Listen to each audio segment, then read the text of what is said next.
Hello আসসালামু আলাইকুম। নতুন আরেকটা ভিডিওতে সবাইকে জানাচ্ছি মোস্ট ওয়েলকাম। আশা করি যে যেখান থেকে ভিডিওটি দেখছেন আল্লাহর অশেষ রহমতে অনেক বেশি ভালো আছেন, সুস্থ আছেন।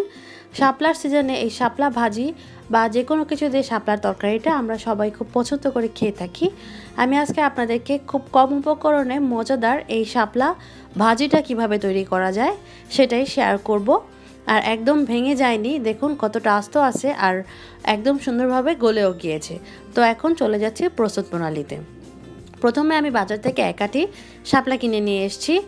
এখন এটাকে আপনারা চাইলে প্রথমে বেশ ভালো করে ধুয়ে তারপরে কেটে নিতে পারেন, অথবা চাইলে কেটে তারপরে ধুয়ে নিতে পারেন, যেভাবে আপনাদের সুবিধা হয়।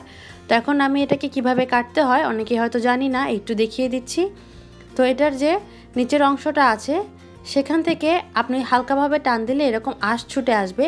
সেই আঁশগুলো ছুটানোর পরে আপনার যে পরিমাণ সাইজের পছন্দ সেই পরিমাণ ছোট ছোট সাইজ করে আপনারা এগুলো কেটে নিতে পারেন। আমি মিডিয়াম সাইজ করে কেটে নিচ্ছি, ঠিক এরকম। এতে করে যখন ভাজিটা করব তখন দেখতে অনেক বেশি সুন্দর লাগবে। এর থেকে ছোট করলে দেখতে আমার কাছে বেশি একটা ভালো লাগে না, তো আমি এই শেপ করেই কেটে নিচ্ছি। এভাবে করে আমি সবগুলো শাপলা কেটে নিব। তো শাপলাগুলোকে আমি কেটে নিয়েছি, কেটে ধুয়ে পানিটা ঝরিয়ে রাখার জন্য এই ঝুড়ির মধ্যে রেখেছি। এতে করে ভাজিটা খুব সুন্দর হবে। পানিটা ঝরিয়ে রান্না করলে ভেঙে যাওয়ার বা গলে যাওয়ার সম্ভাবনাটা কম থাকে। তো এখন চলে যাচ্ছি রান্নায়। রান্নার জন্য প্যান বসিয়ে দিলাম চুলায়, আর তার সাথে দিয়ে দিলাম তেল। তেলটাকে এখন একটু গরম হওয়া পর্যন্ত অপেক্ষা করব।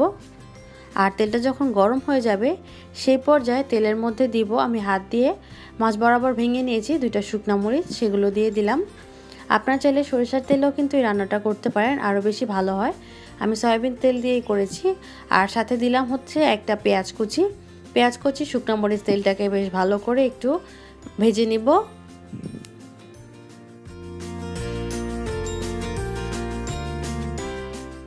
এর মধ্যে অ্যাড করে দিব অল্প কিছুটা চিংড়ি মাছ। চিংড়ি মাছটা অপশনাল, না দিলেও চলবে। চিংড়ি মাছটা দিলে খেতে আর একটু স্বাদ বেড়ে যাবে, এই জন্য আমি অল্প কিছু একদম ছোট চিংড়ি মাছ এর মধ্যে দিলাম। তারপরে চিংড়ি মাছটাকে একটু তেলের মধ্যে ভেজে নিলাম। ভাজার পরে এখন দিয়ে দিব লবণ। লবণটা খুবই কম দেওয়ার চেষ্টা করবেন, কারণ শাপলা দেখায় অনেকগুলো হলেও কমে অনেক অল্প হয়ে যায়, এই জন্য পরবর্তীতে লাস্টে চেক করে আপনারা অ্যাড করে দিতে পারেন। দিলাম হাফ চা চামচ হলুদের গুঁড়া, 1 চা চামচ মরিচের গুঁড়া, এটাই দিয়ে দিচ্ছি। আর কোনো মশলা এর মধ্যে দিব না।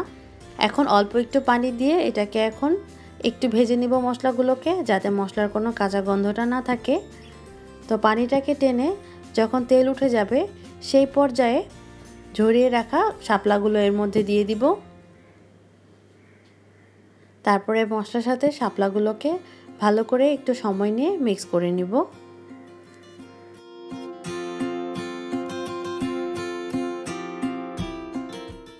তারপরে এই শাপলাটাকে ঢাকা দিয়ে 5 মিনিটের জন্য রান্না করব। 5 মিনিটের বেশি রান্না করার দরকার নেই। আর 5 মিনিট পরে ঢাকনাটা তুলে নিব। শাপলা থেকে যে পানিটুকু আছে সেই পানিতেই শাপলা ভাজিটা কমপ্লিট হয়ে যাবে, কারণ শাপলা সিদ্ধ হতে বেশি একটা সময় নেয় না। আপনারা যদি এক্সট্রা পানি অ্যাড করেন তাহলে কিন্তু দেখা যাবে এটা রান্না করতে করতে অনেকটাই একদম ভেঙে যাবে, দেখতে সুন্দর লাগবে না। দেখলেন তো কতটা কমে আসছে, এই জন্য বলেছিলাম লবণটা একটু কমিয়েই দিতে। কাঁচামরিচের কুচি দিয়ে দিলাম সাথে, আর ধনিয়া পাতা থাকলে ধনিয়া পাতা কুচিও অ্যাড করে দিতে পারেন। তো এখন আমি সবগুলোকে আরও একটু ভেজে নিচ্ছি। আর এই তেলের মধ্যে ভাজা ভাজা করে এই শাপলা ভাজিটা তৈরি করে নিতে হয়। কম উপকরণে দেখতে যেমন সুন্দর হয়েছে, খেতেও কিন্তু এটার স্বাদ একদম মনে রাখার মতো। যারা শাপলা কখনো খাননি তারা এভাবে একবার ট্রাই করে দেখতে পারেন, ইনশাল্লাহ ভালোই লাগবে। তো এটাকে আরও কিছুক্ষণ আমি কথা বলতে বলতে ভেজে নিচ্ছি। আমি কিন্তু আর ঢেকে দেইনি, প্রথমে শুধু 5 মিনিটের জন্য ঢেকেছি। বাকি রান্নাটা আমি ঢাকনাটা তুলে এভাবে নেড়ে চেড়েই রান্না করেছি। তো এখন এটাকে একটু চেক করে দেখব যে শাপলাগুলো ভালোভাবে সিদ্ধ হয়েছে কিনা। এই যে যেহেতু খুবই নরম, আমি আগেই বলেছি, বেশ ভালোভাবে সিদ্ধ হয়ে গেছে। এখন এটাকে নেড়ে চেড়ে নামিয়ে নিব।